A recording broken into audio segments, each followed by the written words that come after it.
Welcome to How Hard Could It Be, where I make a YouTube video then talk about some of my challenges in the process. September 7th, 2018, the best Spider-Man video game releases. Reviews come out. Everyone says the same thing. This game makes you feel like Spider-Man. What I don't think very many of them say is that this game makes you feel for Spider-Man. Spoilers for the game from here on out. This game quite literally spins a web of emotion.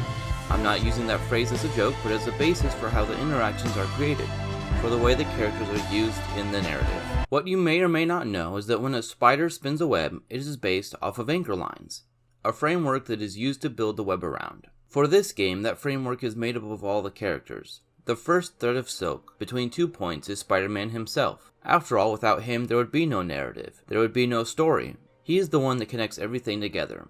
All come from him. He strings the beginning to the end. In this story, Spider-Man struggles with many things. His friendships, his responsibilities, his own self-doubt. We get a brief glimpse of that self-doubt as he hallucinates. We can see the self-blame that comes from Otto's turn towards acts of violence and terrorism. Is Peter to blame for not being able to fix the neural interface before Otto used it? Is it his fault for not being there when he was needed? Was it his fault for not noticing the signs that Otto was changing earlier? Could he have prevented this whole conflict? We get to follow Peter and Spider-Man as he makes new connections, repairs an old relationship, and loses 2 people closest to him. We follow him through success and loss, through triumph and brutal beating. A web is nothing without more anchor lines, however. They provide structure for the web as a whole. Aunt May acts as the first anchor point. She's the first anchor line in any Spider-Man story. A foundation from which everything that Peter Parker is gets built from. Mary Jane, another anchor line, a romantic figure, a true friend, even though they share a troubled past. Otto Octavius is another, an employer, but also a close friend and mentor. Yuri Watanabe, in this story an important ally and Spider-Man's ambassador to the police force. Jefferson Davis, an officer who works side by side with the Wallcrawler, the two saving one another. Miles Morales, Spider-Man and Peter Parker's own mentee, and quite possibly their successor. Harry Osborn, a force of influence from the past, missing but also present in many ways. Martin Lee, capable of great good and quite possibly greater evils. Silver Sable, friend, foe, or both. All interactions spiral around these characters, each connection of silk another interaction. Spider-Man does not just interact with these characters alone. No, they interact with one another, are influenced by one another in many cases behind the scenes. What may seem like a tangle from one angle, when perspective is shifted, becomes a perfect structure, a work of art. Let us work backwards for now, and untangle a few of these threads. Miles is the newest addition to this web. He's smart, a good kid, eager to learn, eager to help, and wants to do the right thing. Peter and Spider-Man are brought into his life through the death of his father. He rebukes Peter's attempts at consolation. After all, during such a tragedy, what does anyone have to offer except platitudes? The same old lines heard over and over again. It doesn't actually help with the feelings. It isn't until later when Miles discovers that Peter truly does know what Miles is going through. After all, even to this day, the death of Ben Parker still weighs on Peter's mind. Miles finds purpose through Feast, however, and through that begins to interweave his own web into the lives of everyone there. He learns through Peter how to do good and the benefits inherent in doing so. By helping someone, you help everyone. He learns how to stand up for himself from Spider-Man. In the end, Miles helps enrich Peter's life in many ways, acting as both mentee and part of his support team when Peter needs people the most. Not gonna be saying anything in a second.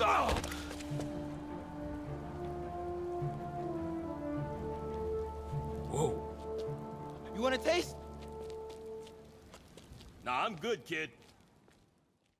Jefferson Davis, from which Miles' story branches from, is one of the first tragedies of this story. An officer doing what he thinks is best. The knowledge he brings to the demon's case and the wit and sense of humor he has brings us close to him quickly. In a sense, he shows Spider-Man the way, pointing out the path for us both to take. When the chips are down, he's there for Spider-Man, fighting alongside him without the suit, without the powers or gadgets. With nothing but a car and a right hook, he saves Spidey's life. The short-lived partnership they share is one of mutual respect, as well as a shared sense of humor. In the end, however, Jefferson Davis is one of the people Spider-Man cannot save. He gives his life for others without hesitation.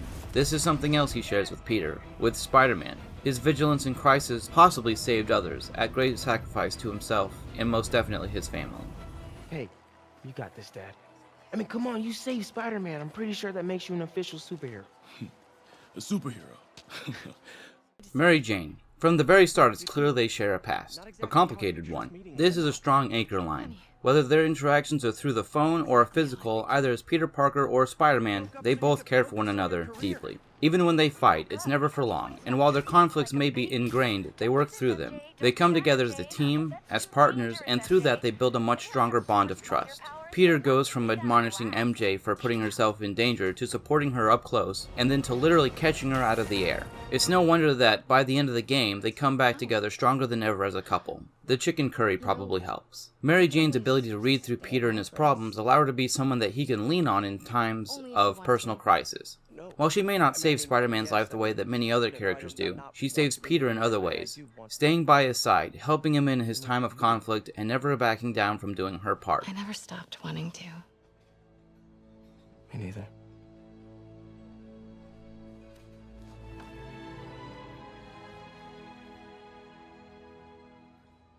A core part of the story is Feast, and the figurehead of the organization is Martin Lee, a man fighting and recruiting his own demons. He does a lot of good through Feast. It truly embodies the best of him.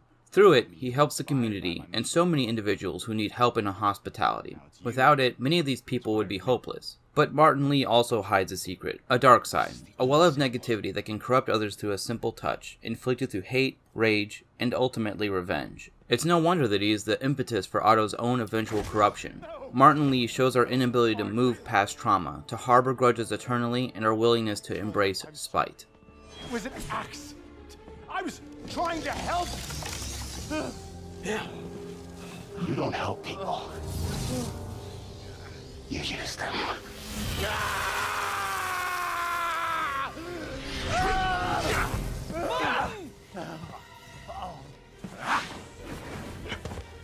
This won't bring your parents back. Through this, we reach Otto Octavius, Peter's mentor, his idol, in a way a second or even third father, a brilliant scientist, a man with an amazing mind and an even greater desire to help people in need, as well as himself. His debilitating disease acts as a starting pistol for the project the two men wish to crack. It's his determination and ability to envision the near impossible that allows them to succeed. Nothing comes without sacrifice, and his vision, ironically enough, blinds him to his mistakes, and the great mind slips into pitfalls due to it. We are brought to one key question. Was the neural interface to blame, or was Otto himself always capable of these acts of evil? Otto at first seems to be a man of great integrity. He has no problem keeping a secret for Peter, even if he sees through Peter's lie. Later, it seems as though Otto doesn't even want to harm Spider-Man. Sure, Otto certainly releases 4 of Spider-Man's old foes, but was that to harm Spider-Man, or simply act as his pawns, as chess pieces to enact his goal?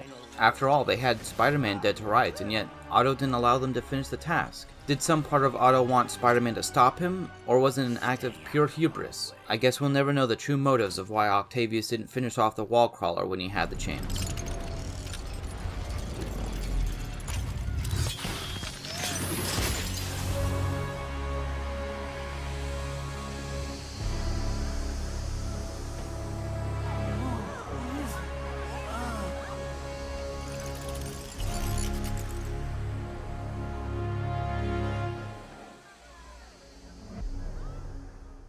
From Peter's second partner to his third.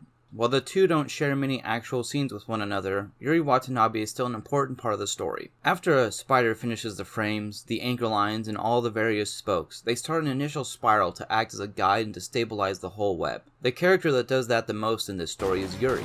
She often guides Spider-Man through the journey he is on, sending him from one location, one mission to the next. He'll defer to her if she's on the scene.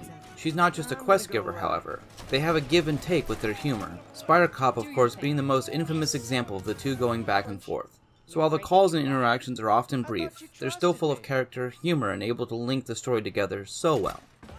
Alright, Yuri. I'm gonna repair the last Chinatown tower now. Don't you mean Spider-Cop's gonna repair it? Been doing a little thinking, Yuri. Policing's a young man's game, and Spider-Cop, well, he's no spring chicken. Please be going where I think you're going. As of today, Spider-Cop is officially retired. Oh, thank God. I need a drink. We'll all drink tonight, Yuri. Drink to the memory of Spider-Cop's tireless... Yuri? Yuri, you there? Guess the emotion of the moment overwhelmed her. When it comes to true foundations, the framework from which everything grows, there is one character who outweighs every other person in this story, May Parker. In many stories, she's a background character, often barely visited, with not a lot of in-person influence on the story. Here, however, she's given so much time and ability to have a real impact. Simply the fact that she works so much and so hard at Feast says much about her character. She wants to help as many people as possible. She gives everything she can to other people, Peter included. Working here leaves very little time to spend money, and I'm just fine with that. Her selflessness is inspiring to everyone around her, including Peter, something he in turn passes on to others. Well, May's always told me if you help someone, you help everyone. The two support one another in a lot of ways. It's not a one-way street. Without each other, their lives would be vastly different, and most likely worse off. You can also see the pride she has in her adopted son. I'm not sure if they did face capture for this moment here, or if it was designed from scratch, but this is a really great moment, and it really shows how happy she is for Peter, even as she worries every day about his extracurricular activities. She's always showing her support in one way or another, whether it's a bit of money during a tough time, words of wisdom, or just someone for Peter to lean on. Don't apologize. I just wanted to tell you how much what you said meant to me. I always wonder if I'm doing right by you. Well, stop wondering. After losing my parents and Uncle Ben, there are so many times I would have fallen apart if not for you. Well, that works both ways, Peter. I just wanted to make sure you knew that. May, I don't know what to say. I could go on for hours on how everything in this game interweaves into a meaningful narrative. Yes, that includes the MJ stealth scenes. How Spider-Man's mercy for Martin Lee and support for Otto shakes Sable's hostility and genuinely rattles her resolve to see the current conflict through. How the desire for revenge shapes so many characters in this story. How even the villains have powerful and different motives, such as the Rhino just wanting to be free of his suit, a moving cage. There are things all of them want to be free from.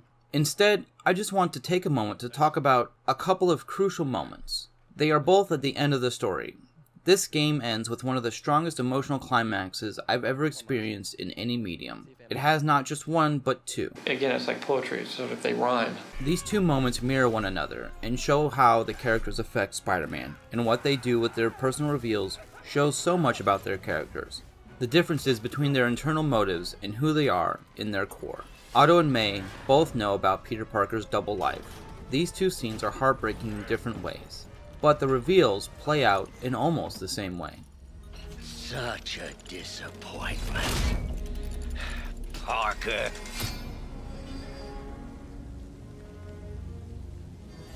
You knew? I tried to warn you, Peter, but you didn't listen. You knew. I won't let you win. Take off your mask. I want to see my nephew.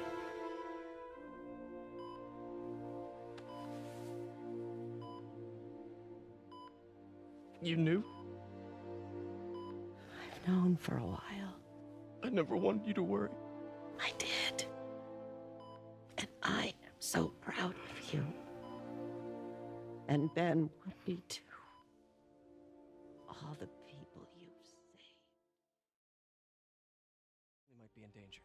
Otto isn't stupid, of course. When he sees Peter working on the spider suit, of course he puts two and two together, and he keeps that secret even from Peter. Peter is honestly a horrible liar.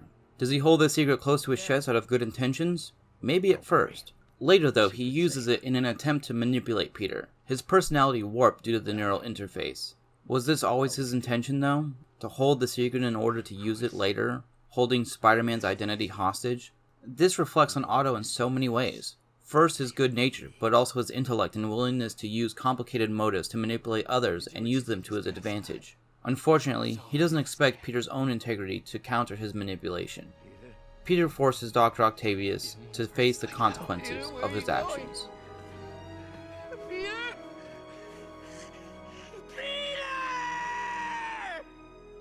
So proud of you. And May, on the other hand, she only reveals that she's known when she's in her final moments, when all she wants is to see her nephew. She's held Peter's secret and held her knowledge from him. She's worried in silence. She's never scolded him for his inability to balance his life, never confronted Peter for missing important moments due to his double life. Instead, she puts on a brave face and stays supportive at every turn, proud of Peter until the very end. She helps Peter make another hard choice, right after having to make one moments before. In the end, he does the right thing for the greater good. There's no bargaining, no blood transfusions, no actresses, no deals with the devil. Only sacrifice, grief, and acceptance.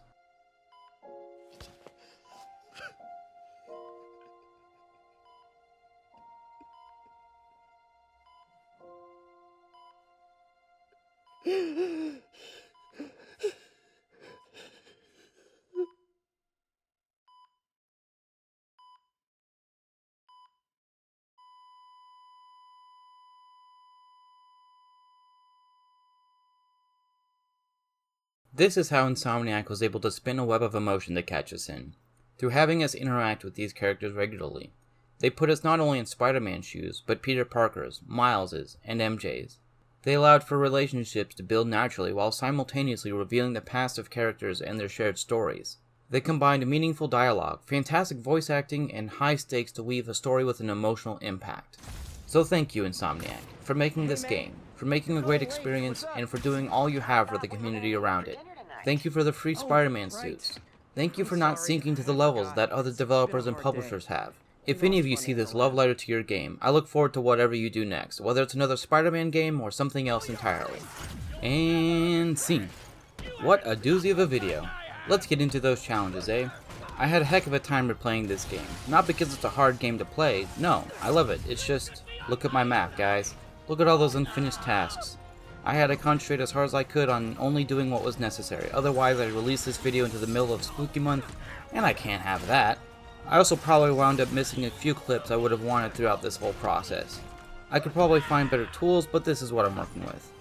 Again, the whole upload to my personal channels and download to the computer for getting footage from the PS4 to the computer. Could I use the capture card? Certainly, but this allows me to be more precise with what I capture. That's old news though, at least for me. Let's talk about something else. A whole month dedicated to videos about my favorite comic book character. This was one heck of a challenge.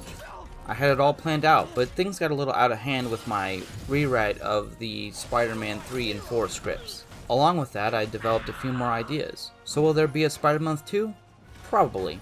I may find another game to play for that month and analyze. I'll certainly have more movie content, after all I've barely touched on Spider-Verse or the cartoons. So if the channel is still kicking around next September, you can look forward to that.